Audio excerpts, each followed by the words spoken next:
He never allowed his photograph to be taken. He never signed a treaty. He never surrendered to fame or power. His name was Crazy Horse, Thashunke Witko, the Oglala Lakota warrior whose courage became legend and whose spirit still walks the plains. Born around 1840 near the Black Hills of present-day South Dakota, Crazy Horse grew up in a world changing fast.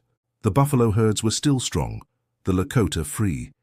His people lived by courage, generosity, and respect for the sacred world around them, but the frontier was closing in. Miners, settlers, soldiers, the invasion had begun.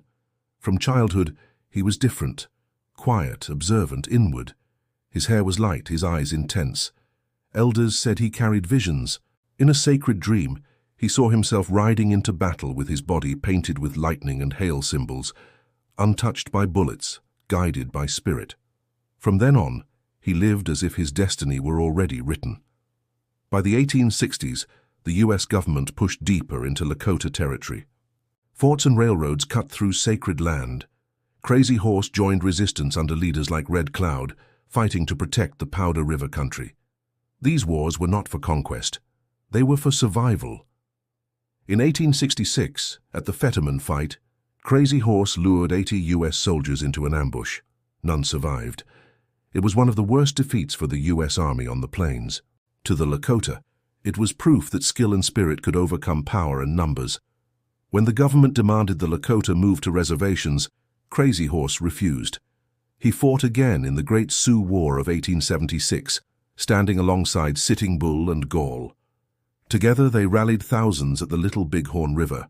There, on June 25, 1876, Crazy Horse helped lead warriors in a battle that would become myth, the Battle of the Little Bighorn.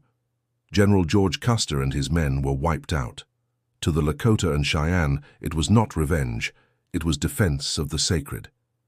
But victory was fleeting. The U.S. government responded with overwhelming force. By winter, food was scarce, the buffalo gone. Many surrendered under promises of peace that were never kept. Crazy Horse held out until May 1877, leading a small band still free. He finally came into Fort Robinson, Nebraska, exhausted but undefeated in spirit. Months later, after false rumors that he planned another uprising, he was arrested. In the confusion of his restraint, a soldier's bayonet pierced his side.